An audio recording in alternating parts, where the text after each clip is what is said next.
ನಮಗೆಲ್ಲ ಗೊತ್ತಿದೆ, ಸೂರ್ಯ ಒಂದು ನಕ್ಷತ್ರ, ಭೂಮಿ ಒಂದು ಗ್ರಹ ಎಂದು. ನಾವು ಆಕಾಶದಲ್ಲಿ ನೋಡುವ ಒಂದೊಂದು ನಕ್ಷತ್ರವು ಒಂದೊಂದು ಸೂರ್ಯ. ಇದನ್ನು ಆಧುನಿಕ ವಿಜ್ಞಾನ ಒಪ್ಪಿಕೊಂಡಿದೆ. ಅಂದರೆ ಆಕಾಶದಲ್ಲಿ ನಾವು ನೋಡುವ ಒಂದೊಂದು ನಕ್ಷತ್ರದ ಸುತ್ತಲೂ ಒಂದೊಂದು ಭೂಮಿ, ನಮ್ಮ ಥರದ ಒಂದು ಭೂಮಿ ಇದ್ದೇ ಇರುತ್ತದೆ. ಈ ರೀತಿ ಆಕಾಶದಲ್ಲಿ ಕೋಟಿ ಕೋಟಿ ಸೂರ್ಯಗಳು, ಕೋಟಿ ಕೋಟಿ ಭೂಮಿಗಳು ಇವೆ. ಅಂದರೆ ಅಸಂಖ್ಯ ಕೋಟಿ ಸೂರ್ಯಗಳು, ಅಸಂಖ್ಯ ಕೋಟಿ ಭೂಮಿಗಳು ಇವೆ.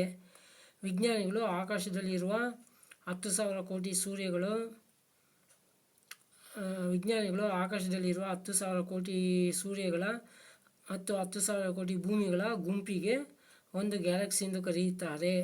ಈ ರೀತಿಯ ಗ್ಯಾಲಕ್ಸಿಗಳು ಕೋಟ್ಯಾಂತರ ಇವೆ ಆಕಾಶದಲ್ಲಿ. ಇದನ್ನು ವಿಜ್ಞಾನಿಗಳು ವಿಶ್ವ ಎಂದು ಕರೆಯುತ್ತಾರೆ, ಯೂನಿವರ್ಸ್ ಎಂದು ಕರೆಯುತ್ತಾರೆ. ಈ ರೀತಿ ಆಕಾಶದಲ್ಲಿ ಕೋಟಿ ಕೋಟಿ ಸೂರ್ಯಗಳು, ಕೋಟಿ ಕೋಟಿ ಭೂಮಿಗಳು ಒಂದಕ್ಕೊಂದು ಡಿಕ್ಕಿ ಆಗದೇ ಇರುವಂತೆ ತಿರುಗುತ್ತಾ ಇವೆ. ಆ ರೀತಿ ಒಂದಕ್ಕೊಂದು ಡಿಕ್ಕಿ ಆಗದೆ ಇರೋ ರೀತಿ ಕಂಟ್ರೋಲ್ ಮಾಡ್ತಿರುವ ಶಕ್ತಿ ಯಾವುದು? ಕಂಟ್ರೋಲ್ ಮಾಡಬೇಕಂದ್ರೆ ಆ ಶಕ್ತಿ ಎಲ್ಲ ಕಡೆ ಇರಬೇಕು, ಆಗಲೇ ಕಂಟ್ರೋಲ್ ಮಾಡಲು ಸಾಧ್ಯ. ಆ ರೀತಿ ಎಲ್ಲ ಕಡೆ ಇರುವ ಶಕ್ತಿಗೆ ಯಾವುದೇ ರೂಪ ಆಕಾರ ಬರುವುದಿಲ್ಲ.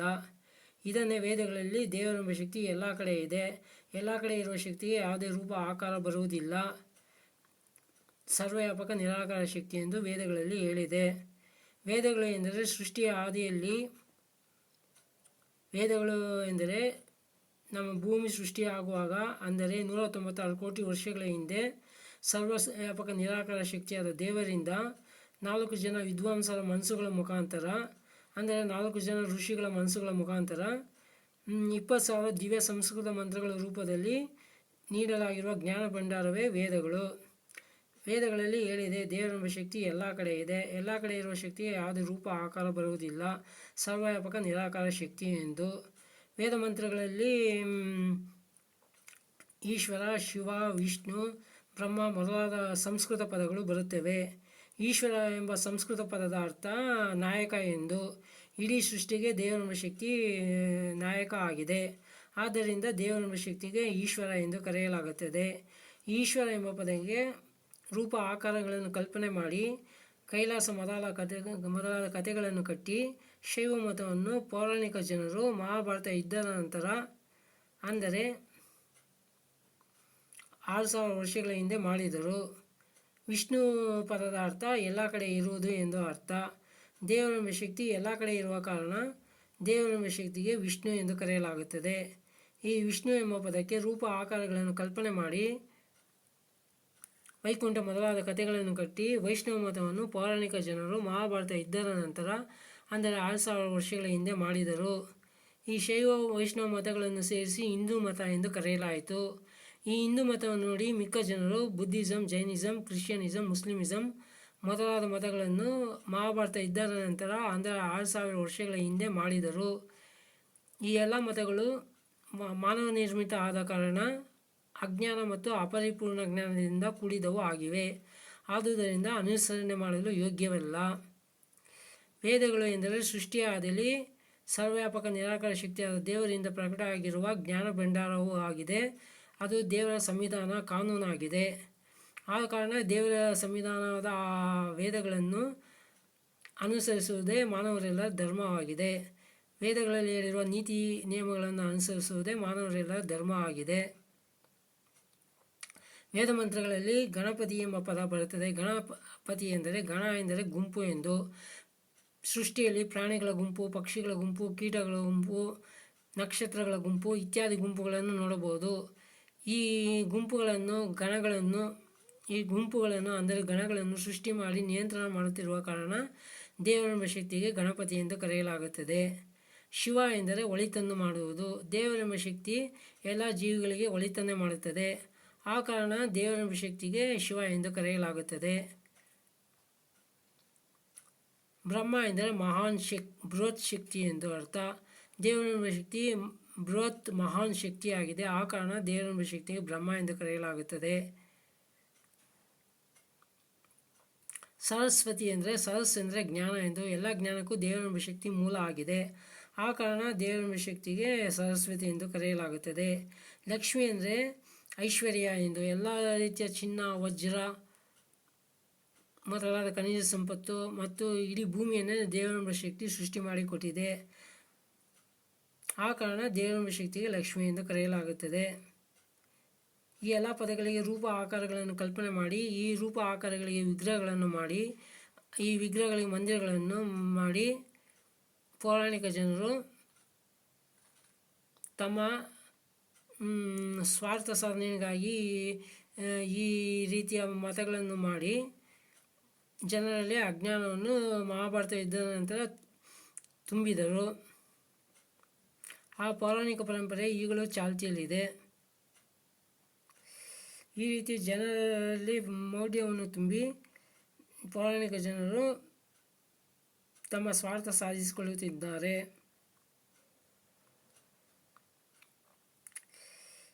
ದೇವರೆಂಬ ಶಕ್ತಿ ಎಲ್ಲ ಕಡೆ ಇದೆ. ಸೃಷ್ಟಿಯ ಪ್ರತಿ ಕಣಕಣದಲ್ಲೂ ಇದೆ. ಸೃಷ್ಟಿಯ ಪ್ರತಿ ಪರಮಾಣುವಿನ ಒಳಗೂ ಇದೆ. ಈ ರೀತಿ ಎಲ್ಲ ಕಡೆ ಇರುವ ಶಕ್ತಿಗೆ ಯಾವುದೇ ರೂಪ ಆಕಾರಗಳು ಬರುವುದಿಲ್ಲ. ಈ ರೀತಿ ಸರ್ವವ್ಯಾಪಕ ನಿರಾಕಾರ ಶಕ್ತಿಯಾದ ದೇವರು ಅನಂತವಾಗಿದೆ. ಅಂದರೆ ಕೊನೆ ಇಲ್ಲದೆ ಎಷ್ಟೇ ಕೋಟಿ ಮೈಲಿಗಳ ದೂರವೂ ಇರುತ್ತದೆ. ದೇವರೆಂಬ ಶಕ್ತಿ ಆಕಾಶದ ರೀತಿ ಅನಂತವಾಗಿದೆ ಮತ್ತು ಆಕಾಶದಲ್ಲಿರುವ ಕೋಟ್ಯಾಂತರ ಸೂರ್ಯಗಳು ಅಂದರೆ ಕೋಟ್ಯಾಂತರ ನಕ್ಷತ್ರಗಳು, ಕೋಟ್ಯಾಂತರ ಭೂಮಿಗಳು ಅಂದರೆ ಕೋಟ್ಯಾಂತರ ಗ್ರಹಗಳನ್ನು ಸೃಷ್ಟಿಸಿ ನಿಯಂತ್ರಿಸುತ್ತಿದೆ. ಮತ್ತು ಈ ದೇವರೆಂಬ ಶಕ್ತಿಯು ನಮ್ಮ ಶರೀರ, ಮನಸ್ಸು, ಜೀವಾತ್ಮವಾದ ನಮ್ಮ ಒಳಗೂ ಇದೆ. ಪ್ರತಿಕ್ಷಣ ನಮ್ಮ ಮನಸ್ಸಿನ ಎಲ್ಲ ಆಲೋಚನೆಗಳನ್ನು, ಭಾವನೆಗಳನ್ನು ಗಮನಿಸ್ತಾ ಇದೆ. ಪ್ರತಿಕ್ಷಣ ನಮ್ಮ ಎಲ್ಲ ಕಾರ್ಯಗಳನ್ನು ಗಮನಿಸ್ತಾ ಇದೆ. ಆದುದರಿಂದ ಮನಸ್ಸಿನಲ್ಲಿ ಆ ದೇವರೆಂಬ ಶಕ್ತಿಯನ್ನು ಧ್ಯಾನಿಸಿ ಗೌರವ ಸಲ್ಲಿಸಬೇಕು.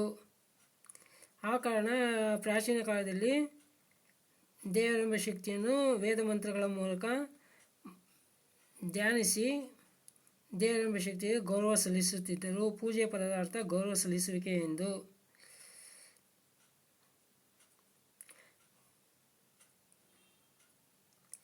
ದೇವರೆಂಬ ಶಕ್ತಿ ಅನುಭವಕ್ಕೆ ಸಿಗುವಂಥದ್ದು. ಉದಾಹರಣೆಗೆ ಹೇಳುವುದಾದರೆ, ನಾವು ಸಿಹಿ ಪದಾರ್ಥವನ್ನು ತಿಂದಾಗ ಸಿಹಿಯ ಅನುಭವ ಆಗುತ್ತದೆ. ಆದರೆ ಆ ಸಿಹಿಯ ಅನುಭವವನ್ನು ತೋರಿಸಲು ಆಗುವುದಿಲ್ಲ. ಆ ಅನುಭವವನ್ನು ಬೇರೆಯವರು ಕಣ್ಣುಗಳಿಂದ ನೋಡಲು ಆಗುವುದಿಲ್ಲ. ಸ್ವತಃ ಅವರೇ ಆ ಸಿಹಿ ಪದಾರ್ಥವನ್ನು ತಿಂದಾಗ ಅವರಿಗೂ ಅನುಭವಕ್ಕೆ ಬರುತ್ತದೆ. ವಿದ್ಯುತ್ ಶಕ್ತಿ ಕಾಣುವುದಿಲ್ಲ, ಆದರೆ ಶಾಕ್ ಹೊಡೆದಾಗ ಅನುಭವಕ್ಕೆ ಬರುತ್ತದೆ. ಅದೇ ರೀತಿ ದೇವರೆಂಬ ಶಕ್ತಿಯು ಮನಸ್ಸಿನ ಮೂಲಕ ಅನುಭವಕ್ಕೆ ಸಿಗುವಂಥದ್ದು. ಅದನ್ನು ಕಣ್ಣಿನಿಂದ ನೋಡಲು ಆಗುವುದಿಲ್ಲ, ಸ್ಪರ್ಶಕ್ಕೂ ಸಿಗುವುದಿಲ್ಲ, ರುಚಿಗೂ ಸಿಗುವುದಿಲ್ಲ, ಶಬ್ದಕ್ಕೂ ಸಿಗುವುದಿಲ್ಲ. ಯಾವುದೇ ರೀತಿಯ ಇಂದ್ರಿಯಗಳಿಗೆ ಅನುಭವಕ್ಕೆ ಸಿಗುವುದಿಲ್ಲ. ಮನಸ್ಸಿನ ಸಹಾಯದಿಂದ ಜೀವಾತ್ಮವು ಅನುಭವವನ್ನು ಪಡೆಯಬಹುದು. ಮನಸ್ಸಿನಲ್ಲಿ ವೇದ ಮಂತ್ರಗಳ ಮೂಲಕ ಧ್ಯಾನ ಮಾಡುವುದರಿಂದ ಆ ಸರ್ವವ್ಯಾಪಕ ನಿರಾಕಾರ ಶಕ್ತಿಯ ದೇವರ ಅನುಭವವನ್ನು ಪಡೆಯಬಹುದು.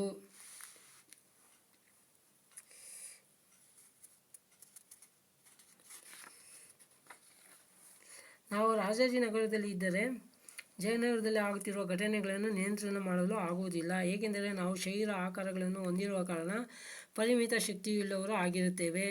ದೇವರೆಂಬ ಶಕ್ತಿಯು ನಮ್ಮ ಥರ ಶರೀರ ಆಕಾರಗಳನ್ನು ಹೊಂದಿದ್ದರೆ ಅಥವಾ ಪೌರಾಣಿಕರು ಹೇಳುವ ವಿಗ್ರಹ ರೂಪ ಹೊಂದಿದ್ದರೆ ಸೃಷ್ಟಿಯಲ್ಲಿರುವ ಕೋಟ್ಯಾಂತರ ಸೂರ್ಯಗಳನ್ನು, ಕೋಟ್ಯಾಂತರ ಭೂಮಿಗಳನ್ನು, ಅವುಗಳಲ್ಲಿ ಘಟಿಸುವ ಕ್ರಿಯೆಗಳನ್ನು ನಿಯಂತ್ರಣ ಮಾಡಲು ಆಗುತ್ತಿತ್ತೆ? ಖಂಡಿತವಾಗಿಯೂ ಸಾಧ್ಯವಿಲ್ಲ. ದೇವರೆಂಬ ಶಕ್ತಿ ವಿಗ್ರಹ ಆಗಿದ್ದರೆ ಲೋಕಾಂತರಗಳಿರಲಿ, ಈ ಭೂಮಿಯ ಮೇಲಿರುವ ವಿಶಾಲವಾದ ನದಿಗಳು, ಸಮುದ್ರಗಳು, ಬೆಟ್ಟಗಳನ್ನು ನಿರ್ಮಿಸಿ ನಿಯಂತ್ರಣ ಮಾಡಲು ಆಗುತ್ತಿತ್ತೆ? ಖಂಡಿತ ಇಲ್ಲ. ಇದರಿಂದ ದೇವರೆಂಬ ಶಕ್ತಿಯು ಎಲ್ಲ ಕಡೆ ಇರುವ ನಿರಾಕಾರ ಅನಂತ ಶಕ್ತಿ ಎಂದು ಸ್ಪಷ್ಟವಾಗುತ್ತದೆ. ದೇವರೆಂಬ ಶಕ್ತಿ ಎಲ್ಲ ಕಡೆ ಇದೆ.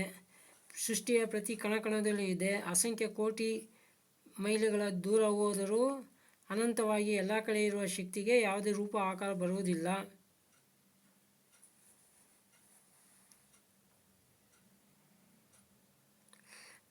ದೇವರೆಂಬ ಶಕ್ತಿ ಎಲ್ಲ ಕಡೆ ಇದೆ. ಸೃಷ್ಟಿಯ ಪ್ರತಿ ಕಣಕಣದಲ್ಲೂ ಇದೆ. ಅಸಂಖ್ಯ ಅನಂತ ಕೋಟಿ ಮೈಲಿಗಳ ದೂರ ಹೋದರೂ ಆ ಶಕ್ತಿ ಇರುತ್ತದೆ. ಈ ರೀತಿ ಅನಂತವಾಗಿ ಎಲ್ಲ ಕಡೆ ಇರುವ ಶಕ್ತಿಗೆ ಯಾವುದೇ ರೂಪ ಆಕಾರಗಳು ಬರುವುದಿಲ್ಲ. ಹೇಗೆ ಬರಲು ಸಾಧ್ಯ? ತಾರ್ಕಿಕವಾಗಿ ಯೋಚಿಸಿದರೆ ತಿಳಿಯುತ್ತದೆ, ಯಾವುದೇ ರೂಪ ಆಕಾರ ಬರುವುದಿಲ್ಲ ಎಂದು. ಒಬ್ಬ ವ್ಯಕ್ತಿ ದೇವರೆಂಬ ಶಕ್ತಿಯ ಬದಲಿಗೆ ಯಾವುದಾದರೂ ವಿಗ್ರಹವನ್ನು ಪೂಜಿಸಿದರೆ ದೇವರೆಂಬ ಶಕ್ತಿ ಈ ರೀತಿ ಗಣನೆಗೆ ತೆಗೆದುಕೊಳ್ಳುತ್ತದೆ: ನಾನು ಎಲ್ಲ ಕಡೆ ಇದ್ದೇನೆ, ಈತನ ಮನಸ್ಸಿನ ಒಳಗೂ ಇದ್ದೇನೆ. ನಾನು ಎಲ್ಲ ಕಡೆ ಇದ್ದೇನೆ, ನನಗೆ ಯಾವುದೇ ರೂಪ ಆಕಾರಗಳಿಲ್ಲ, ಈತನ ಮನಸ್ಸಿನ ಒಳಗೆ ಇದ್ದೇನೆ. ಈತ ನನಗೆ ರೂಪ ಆಕಾರಗಳನ್ನು ಕಲ್ಪಿಸಿಕೊಂಡು ವಿಗ್ರಹವನ್ನು ಪೂಜಿಸುತ್ತಿದ್ದಾನೆ ಎಂದು. ಆದುದರಿಂದ ಪ್ರಾಚೀನ ಕಾಲದಲ್ಲಿ ಜನರು ಅವರುಗಳ ಮನಸ್ಸಿನಲ್ಲಿಯೇ ದೇವರೆಂಬ ಶಕ್ತಿಯ ಉಪಾಸನೆ ಮಾಡುತ್ತಿದ್ದರು.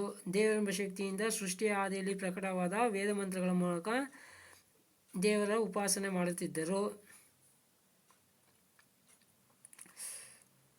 ರಾವಣ, ಕಂಸ, ದುರ್ಯೋಧನ ಈ ಮೊದಲ ದುಷ್ಟ ಶರೀರಗಳಲ್ಲಿ ಸರ್ವವ್ಯಾಪಕ ನಿರಾಕಾರ ಶಕ್ತಿಯಾದ ದೇವರು ಇರಲಿಲ್ಲವೇ? ಖಂಡಿತವಾಗಿಯೂ ಇತ್ತು. ಅವರುಗಳ ಶರೀರಗಳಲ್ಲಿಯೇ ಹೆಚ್ಚು ಕಡಿಮೆ ಮಾಡಿದ್ದರೆ ಅವರು ಸಾಯುತ್ತಿದ್ದರು. ಆದರೆ ಅದು ದೇವರ ಕೆಲಸ ಅಲ್ಲ. ಒಂದು ಸಮಾಜದಲ್ಲಿ ದುಷ್ಟರು ಮೆರೆಯುತ್ತಿದ್ದರೆ ಅವರ ನಾಶ ಮಾಡುವುದು ಸಮಾಜದ ಜನರ ಕೆಲಸ ಆಗಿರುತ್ತದೆ. ಆಗಿನ ಕಾಲದಲ್ಲಿ ಯೋಗಿಗಳಾದ ಶ್ರೀರಾಮ, ಶ್ರೀಕೃಷ್ಣ ಈ ಕೆಲಸ ಮಾಡಿದರು. ಪೌರಾಣಿಕರು ಇವರುಗಳನ್ನು ದೇವರೆಂದು ಕತೆ ಕಟ್ಟಿ ಜನರಲ್ಲಿ ಅಜ್ಞಾನ ಉಂಟು ಮಾಡಿದ್ದಾರೆ. ಯಾವಾಗ ಭೂಮಿಯಲ್ಲಿ 100ಕ್ಕೆ 100ರಷ್ಟು ಅಧರ್ಮಿಗಳಾಗುತ್ತಾರೋ ಆಗ ಸರ್ವವ್ಯಾಪಕ ನಿರಾಕಾರ ಶಕ್ತಿಯಾದ ದೇವರು ಭೂಕಂಪ, ಪ್ರವಾಹ, ನಿರಂತರ ಮಳೆ ಮೊದಲಾದ ರೀತಿಯಲ್ಲಿ ಪ್ರಳಯವನ್ನು ಉಂಟು ಮಾಡುತ್ತದೆ. ಏಕೆಂದರೆ ದೇವರೆಂಬ ಶಕ್ತಿಯು ಈ ಭೂಮಿಯನ್ನು ಸೃಷ್ಟಿ ಮಾಡಿಕೊಟ್ಟಿರುವುದು ಧರ್ಮವಂತರಿಗೆ ಮಾತ್ರ.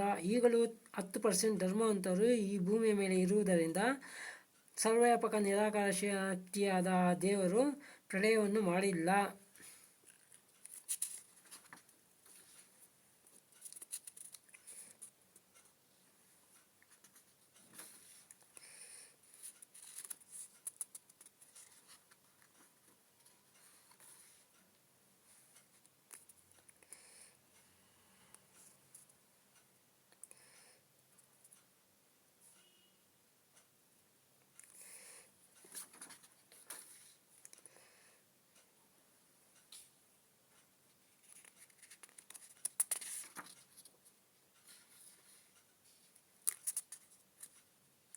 ದೇವರೆಂಬ ಶಕ್ತಿ ಸೃಷ್ಟಿಯ ಪ್ರತಿ ಪರಮಾಣುಗಳೊಳಗೆ ಇರುವ ಶಕ್ತಿ. ಆ ಶಕ್ತಿ ಒಂದು ಕಡೆ ಹುಟ್ಟುವುದು, ಅವತಾರಗಳು ಇವೆಲ್ಲ ಅರ್ಥವಿಲ್ಲದ ಮಾತುಗಳು. ದೇವರೆಂಬ ಶಕ್ತಿ ಹುಟ್ಟನ್ನು ಪಡೆಯಿತು ಎಂದರೆ ಆ ಸ್ಥಳದಲ್ಲಿ ದೇವರೆಂಬ ಶಕ್ತಿ ಇರಲಿಲ್ಲ ಎಂದು ಆಗುತ್ತದೆ. ಆದರೆ ದೇವರೆಂಬ ಶಕ್ತಿ ಇಲ್ಲದೇ ಇರುವ ಸ್ಥಳ ಯಾವುದೂ ಇಲ್ಲ. ಎಲ್ಲ ಕಡೆ ಇರುವ ಶಕ್ತಿ ಬರುವುದಾದರೂ ಇಲ್ಲಿಗೆ, ಹೋಗುವುದಾದರೂ ಇಲ್ಲಿಗೆ.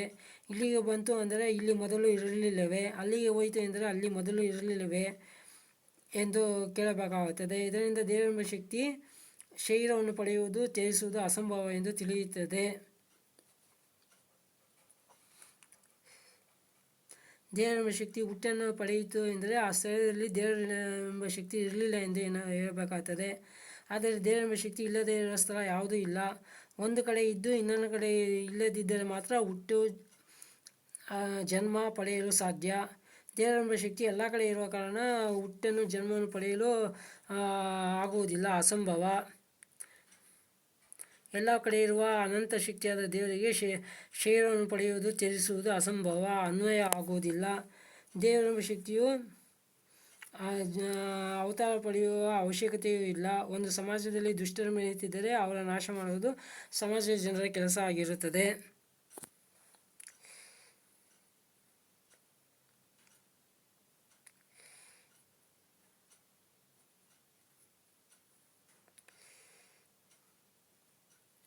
ಜೀವಾತ್ಮಗಳಾದ ನಾವುಗಳು ಒಂದು ಕಡೆ ಇರುವವರು ಸೀಮಿತ ಶಕ್ತಿವಂತರು ಆದ ಕಾರಣ ನಾವುಗಳು ಶರೀರವನ್ನು ಪಡೆಯುವುದು, ತ್ಯಜಿಸುವುದು ಸಾಧ್ಯವಾಗುತ್ತದೆ. ಆದರೆ ಸರ್ವವ್ಯಾಪಕ ನಿರಾಕಾರ ಅನಂತ ಶಕ್ತಿಯಾದ ದೇವರಿಗೆ ಶರೀರಗಳನ್ನು ಪಡೆಯುವುದು, ತ್ಯಜಿಸುವುದು ಅಸಂಭವ.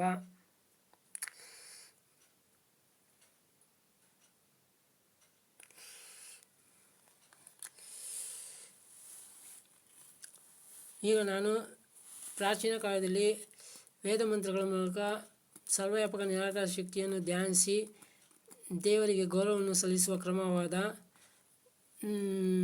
ಸಂಧ್ಯಾ ವಂದನೆಯ ಮಂತ್ರಗಳನ್ನು ಮತ್ತು ಅವುಗಳ ಅರ್ಥವನ್ನು ಹೇಳಬಯಸುತ್ತೇನೆ.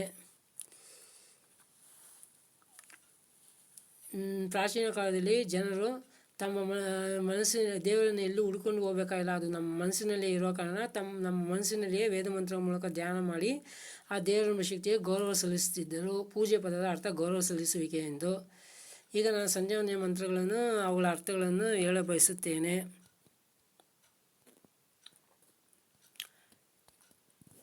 ದೇವರೆಂಬ ಶಕ್ತಿ ಎಲ್ಲ ಕಡೆ ಇರುವ ಕಾರಣ ಅದಕ್ಕೆ ಯಾವುದೇ ರೂಪ ಆಕಾರ ಬರುವುದಿಲ್ಲ. ಆದ್ದರಿಂದ ಅದು ಒಂದು ಬರೀ ಚೇತನ ಶಕ್ತಿ ಆದ ಕಾರಣ, ಅದಕ್ಕೆ ಯಾವುದೇ ಶರೀರ ಇಲ್ಲದ ಕಾರಣ ಅದನ್ನು ನಾವು ಅದು ಎಂತಲೂ ಅವನು ಎಂತಲೂ ಅವಳು ಎಂತಲೂ ಕರೆಯಬಹುದು. ಆದ್ದರಿಂದ ಇಲ್ಲಿ ನಾನು ಅದು ಅವನು ಅವಳು ಎಂದಾಗ ಯಾವುದೇ ರೀತಿಯ ರೂಪ ಆಕಾರಗಳನ್ನು ಕಲ್ಪಿಸಿಕೊಳ್ಳಬಾರದು. ಸರ್ವವ್ಯಾಪಕ ನಿರಾಕಾರ ಶಕ್ತಿಯಾದ ದೇವರೇ ಎಂದೇ ಗ್ರಹಿಸಬೇಕು. ಈಗ ನಾನು ಸಂಜೀವನಿಯ ಮಂತ್ರಗಳನ್ನು ಅವುಗಳ ಅರ್ಥಗಳನ್ನು ಹೇಳ ಬಯಸುತ್ತೇನೆ. ಓಂ ಭೂರ್ಭುವಸ್ಸಃ ತತ್ಸವಿತುರ್ವರೆಣ್ಯಂ ಭರ್ಗೋ ದೇವಸ್ಯ ಧೀಮಹಿ ಧಿಯೋ ಯೋ ನ ಪ್ರಚೋದಯಾತ್.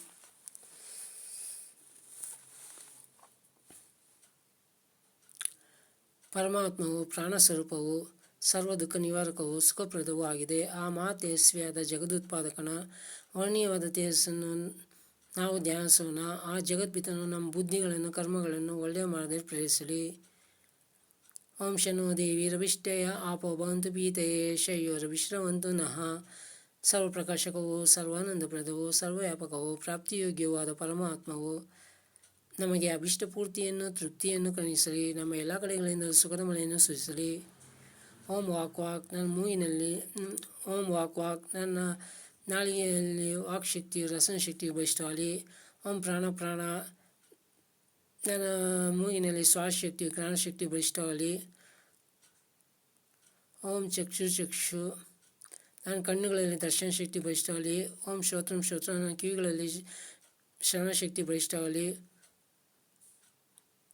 ಓಂ ನಾಭಿ ನನ್ನ ನಾಭಿಯು ಬಲಿಷ್ಠವಾಗಲಿ. ಓಂ ಹೃದಯ ನನ್ನ ಹೃದಯವು ಬಲಿಷ್ಠವಾಗಲಿ. ಓಂ ಕಂಠ ನನ್ನ ಕಂಠವು ಬಲಿಷ್ಠವಾಗಲಿ. ಓಂ ಶಿರ ನನ್ನ ಶಿರಸ್ಸು ಬಲಿಷ್ಠವಾಗಲಿ. ಓಂ ಬಾಹುಭ್ಯಾಂ ಯಶೋಬಲಂ ನನ್ನ ಬಾಹುಗಳಲ್ಲಿ ಯಶಸ್ಸು ಒಳವು ಮನೆ ಮಾಡಲಿ. ಓಂ ಕರತಲಕರ ಪೃಷ್ಠೆ ನನ್ನ ಅಂಗೈ ಮುಂಗೈಗಳಲ್ಲಿ ರಕ್ಷಣಾ ಸಾಮರ್ಥ್ಯವಿರಲಿ. ಓಂ ಭೋ ಪುನಾತು ಶೇಷಿ ಪ್ರಾಣಸ್ವರೂಪವಾದ ಸರ್ವರಕ್ಷಕ ಪರಮಾತ್ಮವು ನನ್ನ ಶಿರಸ್ಸನ್ನು ಪವಿತ್ರಗೊಳಿಸಲಿ. ಓಂ ಭೋ ಪುನಾತ್ ನೇತ್ರೆಯು ದುಃಖ ನಿವಾರಕವಾದ ಜಗದಂತರಾತ್ಮವು ನನ್ನ ಕಣ್ಣುಗಳನ್ನು ಪವಿತ್ರಗೊಳಿಸಲಿ. ಓಂ ಸೌಪುನಾಥ ಕಂಠೆ ಸುಖ ಸ್ವರೂಪವಾದ ಪರಮಾತ್ಮವು ನನ್ನ ಕಂಠವನ್ನು ಪವಿತ್ರಗೊಳಿಸಲಿ. ಓಂ ಆ ಪುನಾಥ ಹೃದಯ ಮಹೋತ್ತಮವಾದ ದೇವದೇವನು ನನ್ನ ಹೃದಯವನ್ನು ವಿಶಾಲ ಬಾಣಗಳಿಂದ ತುಂಬಿ ಪಾನಗೊಳಿಸಲಿ. ಓಂ ಜನಪುನಾಥ ನಾಭ್ಯ ಜನಕನಾಥ ಜಗದೀಶ್ವರನು ನನ್ನ ನಾಮಪ್ರವೇಶವನ್ನು ವೀರ್ಯವತ್ತಾಗಿ ಮಾಡಿ ಪಾವನಗೊಳಿಸಲಿ. ಓಂ ತಪುನಾಥ ಪಾದಯು ಪಾಪಿಗಳಿಗೆ ಪಾಪನೇನಗಾಗಿ ದಂಡನಿಸುವ ಜ್ಞಾನ ಸ್ವರೂಪವಾದ ಪರಮಾತ್ಮವು ನನ್ನ ಪಾದಗಳನ್ನು ಪವಿತ್ರಗೊಳಿಸಲಿ.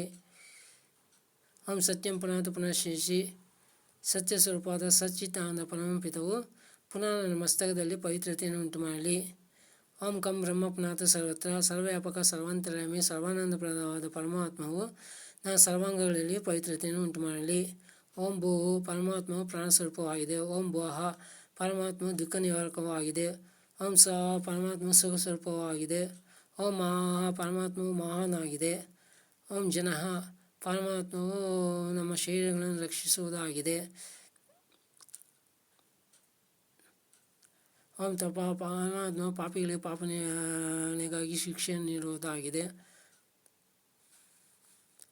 ಓಂ ಸತ್ಯಂ ಪರಮಾತ್ಮ ಸತ್ಯ ಸ್ವರೂಪವಾಗಿದೆ.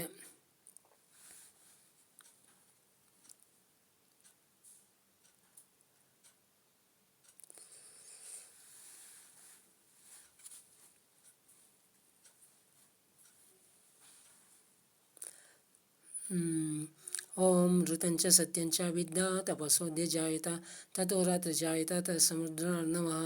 ಪ್ರಕಾಶ ಸ್ವರೂಪವು ನಿತ್ಯ ಜ್ಞಾನದೀಪ್ತವೂ ಆದ ಪರಮಾತ್ಮನಿಂದ ಈಶ್ವರ ಸಂಚಾಲಕ ನಿಯಮ ಮತ್ತು ಅಖಂಡ ಸತ್ಯ ಅಭಿವ್ಯಕ್ತವಾದವು. ಅದರಿಂದಲೇ ಈ ನೆಲದ ಮೇಲೆ ನೀರು ಮತ್ತು ಆಕಾಶದಿಂದ ಮೇಘಮಾಲೆಗಳು ಪ್ರಕಟವಾದವು. ಓಂ ಸಮುದ್ರ ಅರ್ಧನ್ನ ವಾದದಿ ಸಮಸ್ತರೋ ಅಜಾಯತ ಅವೋ ರಾತ್ರಾಣಿ ವಿದದಿಶ್ವಸ್ಯ ಮಿಷದೋ ವಶಿ.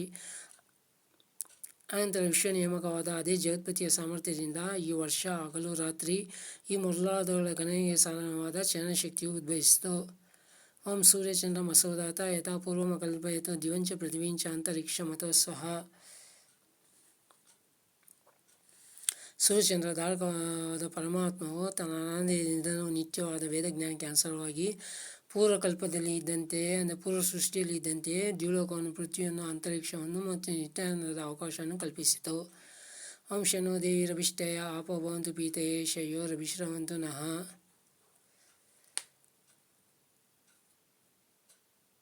ಪೂರ್ವ ದಿಕ್ಕು ಜ್ಞಾನ ಸ್ವರೂಪವಾದ ಪರಮಾತ್ಮವೇ ಅಧಿಪತಿಯು, ಬಂಧನರಹಿತವಾದ ಜಗತ್ಪಿತನೇ ರಕ್ಷಕವು, ಅದರ ಅಖಂಡ ಸಮರ್ಥವೇ ನಮ್ಮನ್ನು ರಕ್ಷಿಸುವ ಬಾಣಗಳು. ಅವಳಿಗಾಗಿ ಪರಮಾತ್ಮನಿಗೆ ನಮಸ್ಕಾರ.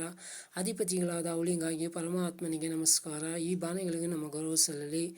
ನಮ್ಮ ನಿರ್ದೇಶನನ್ನು ಮತ್ತು ನಮ್ಮ ನಿರ್ದೇಶಿಸಲ್ಪಡುವನನ್ನು ಆ ಬಾಣಗಳ ವಶಕ್ಕೆ ಒಪ್ಪಿಸಿಬಿಡುತ್ತೇವೆ. ನಮ್ಮ ಪಾಲಿಸುವ ದೇಶವಿದು ಮಧುರ ಮೈತ್ರಿ ಮೂಡಲಿ. ಓಂ ದಕ್ಷಿಣಾದಿ ಇಂದ್ರೋಧಿಪತಿಶ್ರೀ ರಕ್ಷಿ ರಾಜಿ ರಕ್ಷಿತ ಪಿತರೈಷವ ತೇಭ್ಯೋ ನಮೋಧಿಪತಿಭ್ಯೋ ನಮೋ ರಕ್ಷಿತೃಭ್ಯೋ ನಮ ಈಶುಭ್ಯೋ ನಮ ಏಭ್ಯೋ ಅಸ್ತು. ಯೋಸ್ಮಾನ್ ವೇಷ್ಟೇಮಯಂ ದಿಸ್ಮಸ್ತಂಭೋಜಂ ಭೇದದ್ಮ. ದಕ್ಷಿಣ ದಿಕ್ಕು ಸರ್ವಶಕ್ತವಾದ ಪರಮಾತ್ಮಯ ಅಧಿಪತಿಯು, ವಕ್ರಗತಿಗಳಿಂದ ರಕ್ಷಿಸುವುದು ಅದೇ ಆಗಿದೆ. ಪಾಲನ ಸಮರ್ಥರೇ ಅದರ ಬಾಣಗಳು. ಅವಳಿಗಾಗಿ ಪರಮಾತ್ಮನಿಗೆ ನಮಸ್ಕಾರ. ಅಧಿಪತಿಗಳಾದ ಅವಳಿಗಾಗಿ ಪರಮಾತ್ಮನಿಗೆ ನಮಸ್ಕಾರ. ಈ ಬಾಣಗಳಿಗೂ ನಮ್ಮ ಗೌರವ ಸಲ್ಲಲಿ. ನಮ್ಮ ದೇಶನನ್ನು ಮತ್ತು ನಮ್ಮ ದೇಶಲ್ಪಡುವನನ್ನು ಆ ಬಾಣಗಳ ವಶಕ್ಕೆ ಒಪ್ಪಿಸಿಬಿಡುತ್ತೇವೆ. ನಮ್ಮ ಪಾಲಿಸುವ ದೇಶವಾದ ಮಧುರ ಮೈತ್ರಿ ಮೂಡಲಿ. ಓಂ ಪ್ರತೀಚಿ ದಿಗ್ಗುಣೋಧಿಪತಿ ಪೃಥಾಕು ರಕ್ಷಿತ ನಮಿಷವ ತೇಭ್ಯೋ ನಮೋಧಿಪತಿಭ್ಯೋ ನಮೋ ರಕ್ಷಿತೃಭ್ಯೋ ನಮ ಈಶುಭ್ಯೋ ನಮ ಏಭ್ಯೋ ಅಸ್ತು. ಯೋಸ್ಮಾನ್ ವೇಷ್ಟೇಮಯಂ ದಿಸ್ಮಸ್ತಂಭೋಜಂ ಭೇದದ್ಮ. ಪಶ್ಚಿಮ ದಿಕ್ಕು ವರ್ಣೀಯವಾದ ಪರಮಾತ್ಮವೇ ಅಧಿಪತಿಯು, ಅಂದರೆ ಶ್ರೇಷ್ಠವಾದ ಪರಮಾತ್ಮವೇ ಅಧಿಪತಿಯು. ವಿಶೇಷದೃಶ ಬಾಣಗಳಿಂದ ದೂರವಿಟ್ಟು ರಕ್ಷಿಸುವುದು ಅದೇ ಆಗಿದೆ. ಚರ್ಚೆ ಜಗತ್ತೇ ಅದರ ಬಾಣಗಳು. ಅವಳಿಗಾಗಿ ಪರಮಾತ್ಮನಿಗೆ ನಮಸ್ಕಾರ. ಅಧಿಪತಿಗಳಾದ ಅವಳಿಗಾಗಿ ಪರಮಾತ್ಮನಿಗೆ ನಮಸ್ಕಾರ. ಈ ಬಾಣಗಳಿಗೂ ನಮ್ಮ ಗೌರವ ಸಲ್ಲಲಿ. ನಮ್ಮ ದೇಶನನ್ನು ಮತ್ತು ನಮ್ಮ ದೇಶಲ್ಪಡುವನನ್ನು ಆ ಬಾಣಗಳ ವಶಕ್ಕೆ ಒಪ್ಪಿಸಿಬಿಡುತ್ತೇವೆ. ನಮ್ಮ ಪಾಲಿಸುವ ದೇಶವಿದು ಮಧುರ ಮೈತ್ರಿ ಮೂಡಲಿ. ಓಂ ಉದೀಚಿ ದಿಕ್ ಸೋಮೋಧಿಪತಿ ಸ್ವಜೋ ರಕ್ಷಿತ ಶನೇಶವ ತೇಭ್ಯೋ ನಮೋಧಿಪತಿಭ್ಯೋ ನಮೋ ರಕ್ಷಿತೃಭ್ಯೋ ನಮ ಈಶುಭ್ಯೋ ನಮ ಏಭ್ಯೋ ಅಸ್ತು. ಯೋಸ್ಮಾನ್ ವೇಷ್ಟೇಮಯಂ ದಿಸ್ಮಸ್ತಂಭೋಜಂ ಭೇದದ್ಮಃ.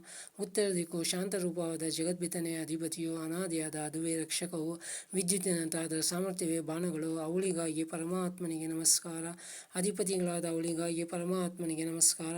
ಈ ಬಾಣಗಳಿಗೂ ನಮ್ಮ ಗೌರವ ಸಲ್ಲಲಿ. ನಮ್ಮ ದೇಶನನ್ನು ಮತ್ತು ನಮ್ಮ ದೇಶಲ್ಪಡುವನನ್ನು ಆ ಬಾಣಗಳ ವಶಕ್ಕೆ ಒಪ್ಪಿಸಿಬಿಡುತ್ತೇವೆ. ನಮ್ಮ ಪಾಲಿಸುವ ದೇಶವಿದು ಮಧುರ ಮೈತ್ರಿ ಮೂಡಲಿ. ಓಂ ಧ್ರುವಾದಿಗ್ ವಿಷ್ಣುರಧಿಪತಿ ಕಲ್ಮಾಶಗ್ರೀವೋ. ಓಂ ಧ್ರುವಾದಿಗ್ ವಿಷ್ಣುರಧಿಪತಿ ಕಲ್ಮಾಶಗ್ರೀವೋ ರಕ್ಷಿತ ವೀರದೈಷವ ತೇಭ್ಯೋ ನಮೋಧಿಪತಿಭ್ಯೋ ನಮೋ ರಕ್ಷಿತೃಭ್ಯೋ ನಮ ಈಶುಭ್ಯೋ ನಮ ಏಭ್ಯೋ ಅಸ್ತು. ಯೋಸ್ಮಾನ್ ವೇಷ್ಟೇಮಯಂ ದಿಸ್ಮಸ್ತಂಭೋಜಂ ಭೇದದ್ಮ.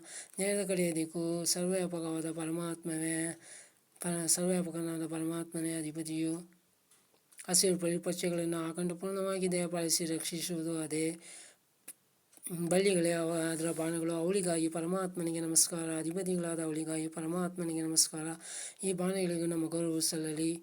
ನಮ್ಮ ದೇಶನನ್ನು ಮತ್ತು ನಮ್ಮ ದೇಶಲ್ಪಡುವನನ್ನು ಆ ಬಾಣಗಳ ವಶಕ್ಕೆ ಒಪ್ಪಿಸಿಬಿಡುತ್ತೇವೆ. ನಮ್ಮ ಪಾಲಿಸುವ ದೇಶ. ಬಳ್ಳಿಗಳು ವೃಕ್ಷವನ್ನು ಆಶ್ರಯಿಸುವಂತೆ ಅವರು ಜಗತ್ಪಿತನ ನ್ಯಾಯವನ್ನು ಆಶ್ರಯಿಸಲು ಬಿಡುತ್ತೇವೆ. ನಮ್ಮ ಪಾಲಿಸುವ ದೇಶವಿದು ಮಧುರ ಮೈತ್ರಿ ಮೂಡಲಿ. ಓಂ ಊರ್ಧ್ವಾದಿಗ್ ಬೃಹಸ್ಪತಿರಧಿಪತಿ ಶಿತ್ರೋ ರಕ್ಷಿತ ವರ್ಷಮಿಷವ ತೇಭ್ಯೋ ನಮೋಧಿಪತಿಭ್ಯೋ ನಮೋ ರಕ್ಷಿತೃಭ್ಯೋ ನಮ ಈಶುಭ್ಯೋ ನಮ ಏಭ್ಯೋ ಅಸ್ತು. ಯೋಸ್ಮಾನ್ ವೇಷ್ಟೀಯಂ ವಯಂ ದಿಸ್ಮಸ್ತಂಭೋಜಂ ಭೇದದ್ಮ. ಮೇಲಿನ ದಿಕ್ಕು ಅನಂತ ಗ್ರಹಗಳ ಸ್ವಾಮಿಯಾದ ಪರಮಾತ್ಮನೇ ಅಧಿಪತಿಯು, ನಿರಂತರ ಕರ್ಮನಾದ ದೇವನೇ ರಕ್ಷಕನು. ವೃಷ್ಟಿಯೇ ಅದರ ಬಾಣಗಳು. ಅವಳಿಗಾಗಿ ಪರಮಾತ್ಮನಿಗೆ ನಮಸ್ಕಾರ. ಅಧಿಪತಿಗಳಾದ ಅವಳಿಗಾಗಿ ಪರಮಾತ್ಮನಿಗೆ ನಮಸ್ಕಾರ. ಈ ಬಾಣಗಳಿಗೆ ನಮ್ಮ ಗೌರವ ಸಲ್ಲಲಿ. ನಮ್ಮ ದೇಶನನ್ನು ಮತ್ತು ನಮ್ಮ ದೇಶಲ್ಪಡುವನನ್ನು ಆ ಬಾಣಗಳ ವಶಕ್ಕೆ ಒಪ್ಪಿಸಿಬಿಡುತ್ತೇವೆ. ನಮ್ಮ ಪಾಲಿಸುವ ದೇಶವಲ್ಲಿದ್ದು ಮಧುರ ಮೈತ್ರಿ ಮೂಡಲಿ. ಓಂ ಉದ್ವಯಂ ತಮಸಸ್ವರಿಸ ಪಶ್ಯಂತ ಉತ್ತರಂ ದೇವಂ ದೇವತ್ರ ಸೂರ್ಯಮಗನ್ಮ ಜ್ಯೋತಿರುತ್ತಮಂ. ನಾವು ಅಜ್ಞಾನದ ಅಂಧಕಾರದವರೆಗೆ ಬೆಳೆಯುತ್ತಿರುವ ಆನಂದ ಸ್ವರೂಪವು, ನಿತ್ಯವೂ ಪರಮಾನಂದದಾಯಕವು, ಪರಮದೇವನು, ಚರ್ಚ ಜಗತ್ತಿನ ಆತ್ಮವು, ಸರ್ವೋತ್ತಮವಾದ ಪರಮಾತ್ಮನನ್ನು ಶ್ರದ್ಧೆಯಿಂದ ಕೂಡಿದ ಜ್ಞಾನಚಕ್ಷುಗಳಿಂದ ನೋಡೋಣ. ಓಂ ಉದತ್ಯಂ ಜಾತ ವೇದಸಂ ದೇವಂ ಅಂಜಿಗೇತವ ದೃಶ್ಯ ವಿಶ್ವಾಯ ಸೂರ್ಯಂ. ವೇದಗಳು ಮತ್ತು ಸೃಷ್ಟಿಯ ನಿಯಮಗಳು, ಆ ಪ್ರಕಾಶ ಸ್ವರೂಪವು, ಚರ್ಚೆ ಜಗತ್ತಿನ ಆತ್ಮವು, ಸರ್ವಜ್ಞವಾದ ಪರಮಾತ್ಮನನ್ನೇ ಸಾರಿ ಪ್ರಕಟಗೊಳಿಸುತ್ತಿವೆ. ಓಂ ಚಿತ್ರಂ ದೇವಾನಾಂ ಉದಗಾದನೀಕಂ ಚಕ್ಷುರ್ಮಿತ್ರಸ್ಯ ವರ್ಣಸ್ಯಾಗ್ನೇ ಆಪ್ರಾದ್ಯಾವ ಪೃಥಿವೀ ಅಂತರಿಕ್ಷಗಂ ಸೂರ್ಯ ಆತ್ಮ ಜಗತಸ್ಸು ಚಕ್ಷಸಃ. ಜೀವಲೋಕ, ಪೃಥ್ವಿಲೋಕ, ಅಂತರಿಕ್ಷ ಲೋಕದಲ್ಲಿ ವ್ಯಾಪಕವಾಗಿ ಚರಾಚರ ಜಗತ್ತಿನ ಅಂತರ್ಯಾಮಿಯಾಗಿ ವಿರಾಜಿಸುತ್ತಿರುವ ಪರಮಾತ್ಮನೇ ವಿದ್ವಜ್ಜನರ ಅದ್ಭುತ ಶಕ್ತಿಯು, ಸ್ನೇಹಿಯ, ವರ್ಣೀಯನ ಮತ್ತು ಜ್ಞಾನಿಯ ಕಣ್ಣೆ. ಆ ದೇವನು ಉತ್ಕೃಷ್ಟನಾಗಿ ಪ್ರಕಾಶಿಸುತ್ತಿದ್ದಾನೆ.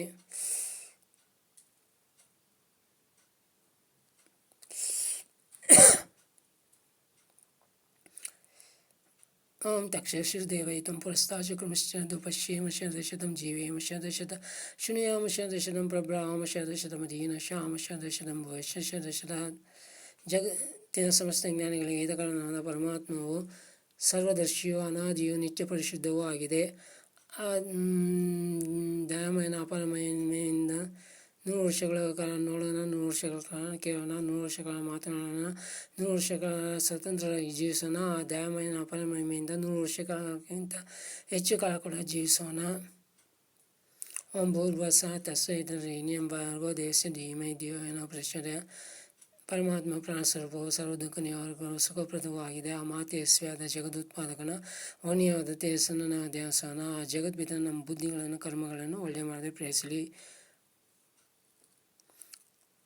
ಹೇ ಈಶ್ವರ ದಯಾನಿಧೆ ಜಗತ್ ಕೃಪಾಯನೇನ ಭಗವತ್ ಕೃಪಾ. ಈಶ್ವರ ದಯಾನಿಧೆ ಭಗವತ್ ಕೃಪಾಯನೇನ ಜಪೋಪವಾಸ.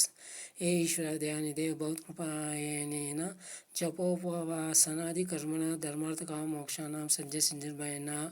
ಓಂ ನಮಃ ಶಂಭವಾಯ ಚ ಮಯೋಭಾವಾಯ ಚ ನಮಃ ಶಂಕರಾಯ ಚ ಮಹೇಶ್ವರಾಯ ಚ ನಮಃ ಶಿವಾಯ ಚ ಶಿವೋತ್ತರಾಯ ಚ. ಪರಮಾತ್ಮವು ಸುಖ ಸ್ವರೂಪವು, ಕಲ್ಯಾಣಕಾರಿಯು, ಮೋಕ್ಷಪ್ರದವೂ ಆಗಿದೆ. ಓಂ ನಮಃ ಶಂಭವಾಯ ಚ ಶಂಭವಾಯ ಚ ಎಂದರೆ ಮೋಕ್ಷ ಸ್ವರೂಪವು,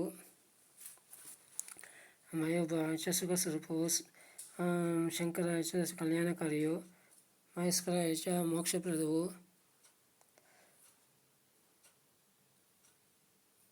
ಆಗಿದೆ. ಓಂ ನಮಃ ಶಂಭವಾಯ ಚ ಮಯೋಭಾವಾಯ ಚ ನಮಃ ಶಂಕರಾಯ ಚ ಮಹೇಶ್ವರಾಯ ಚ ಶಿವಾಯ ಚ ಅಂದರೆ ಕಲ್ಯಾಣಕಾರವು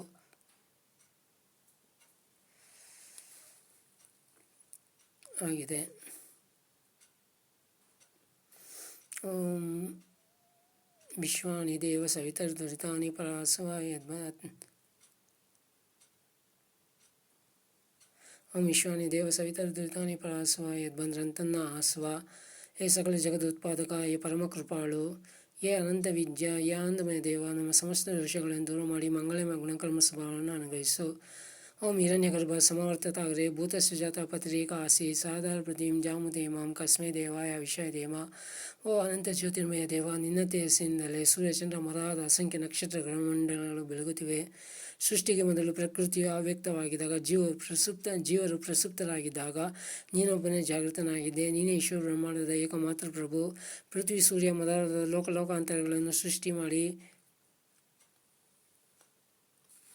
ಧರಿಸಿರುವುದು ನೀನೇ ಆಗಿದೆ. ಸುಖ ಸ್ವರೂಪವಾದ ನಿನಗೆ ಭಕ್ತಿಯನ್ನು ಸಲ್ಲಿಸುವೆನು.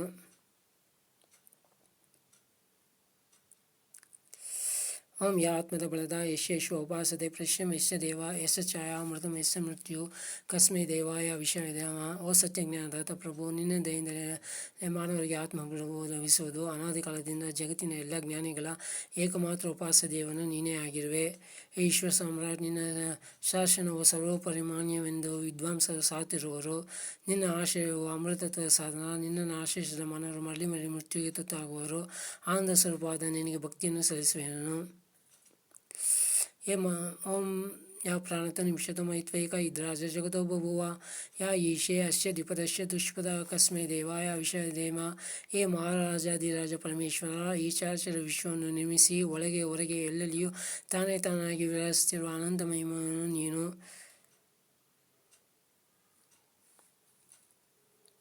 ಸುಖ ಸ್ವರೂಪವಾದ ನಿನಗೆ ಭಕ್ತಿಯನ್ನು ಸಲ್ಲಿಸುವೆನು. ಹೇ ಮಹಾರಾಜ ಪರಮೇಶ್ವರ, ಈ ಚರಾಚರ ವಿಶ್ವ ನಿರ್ಮಿಸಿ ಒಳಗೆ ಹೊರಗೆ ತಾನಾಗಿ ವಿರಾಜಿಸುವ ಆನಂದಮಯ ನೀನು.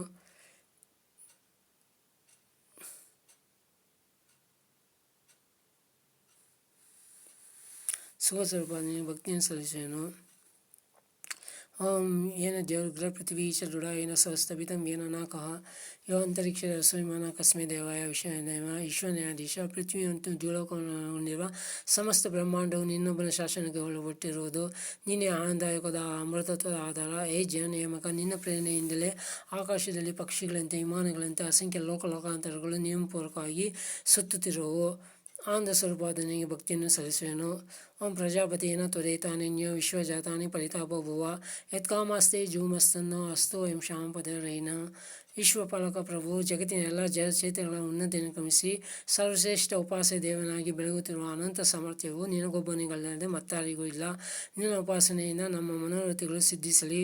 ನಾವು ಧನ ಐಶ್ವರ್ಯದ ಒಡೆಯರಾಗೋಣ. ಓಂ ಸನಬಂಧುರ್ಜನಿತ ಸವಿಧಾತ ಧಾಮಾನಿ ವೇದ ಭುವನಾನಿ ವಿಶ್ವ ಯತ್ರ ದೇವ ಅಮೃತ ಮಾನಸಾನಶ್ರುತಿ ಧಾಮನ ಧನ್ಯಂತ. ಓ ಸ್ವಾಮಿ, ನೀನೆಮ್ಮ ತಂದೆ, ನೀನೆಮ್ಮ ಬಂಧು, ನೀನೆಮ್ಮ ವಿಧಾತ.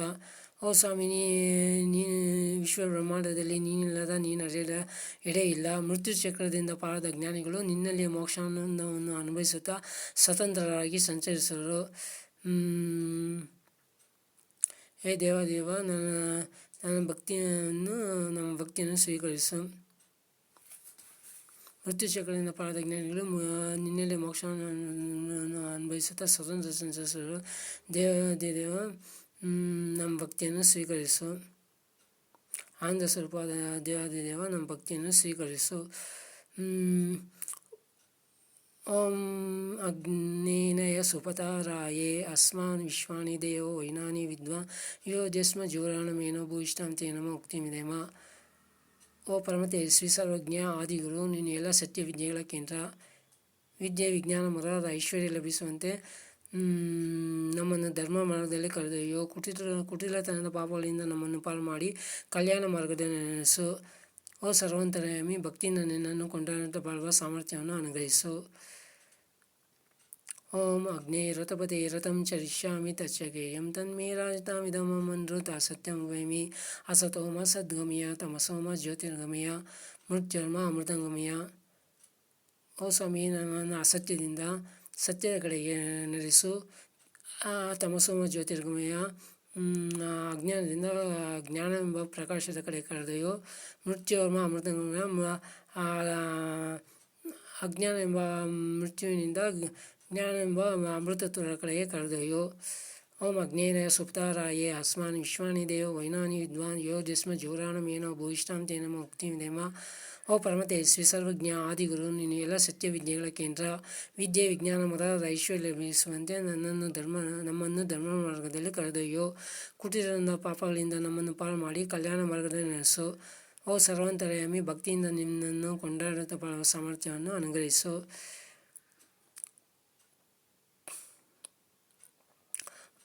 ಪ್ರಾರ್ಥನೆ. ಓ ಅನಂತ ಜ್ಞಾನನಿಧಿ ಭಗವಾನ್, ನೀನು ಸರ್ವಾಂತರ್ಯಾಮಿ. ವಿಶ್ವ ಬ್ರಹ್ಮಾಂಡದಲ್ಲಿ ನೀನಿಲ್ಲದ ಎಡೆ ಇಲ್ಲ, ನೀನು ಅರಿಯದ ವಸ್ತುವಿಲ್ಲ. ಜಗತ್ತಿನಲ್ಲಿ ಯಾರಿಂದಲೂ ಮೀರಲಾಗದ ಸತ್ಯ ನಿಯಮಗಳ ಏಕಮಾತ್ರ ನಿಯಮಕ ನೀನಾಗಿರುವೆ. ನಿನ್ನ ನಿಯಮಗಳಿಗೆ ತಲೆಬಾಗಿ ನಡೆಯುವ ಮನುಜನೇ ಧನ್ಯ. ಓ ಸರ್ವಸಾಕ್ಷಿ, ಇಂದು ನಿನ್ನೆದುರು ಅಸತ್ಯದಿಂದ ಸರಿದು ಸತ್ಯದ ಮಾರ್ಗದಲ್ಲಿ ಅಡಿಯಿರುವ ರಥವನ್ನು ಕೈಗೊಂಡಿರುವನು.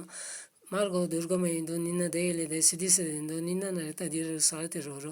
ಎಲೆ ದೇವ, ಜೀವದಿಂದಿರುವವರೆಗೆ ಈ ವ್ರತವನ್ನು ಸಾಧಿಸುವ ಶಕ್ತಿ ಸಾಹಸಗಳನ್ನು ನನಗೆ ಅನುಗ್ರಹಿಸು.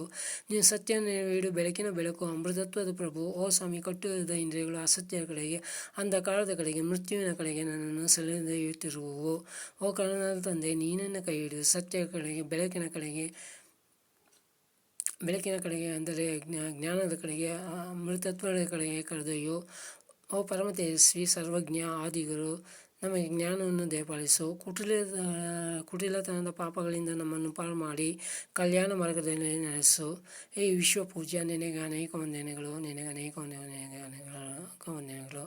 ಓಂ ಶಾಂತಿ ಶಾಂತಿ ಶಾಂತಿ.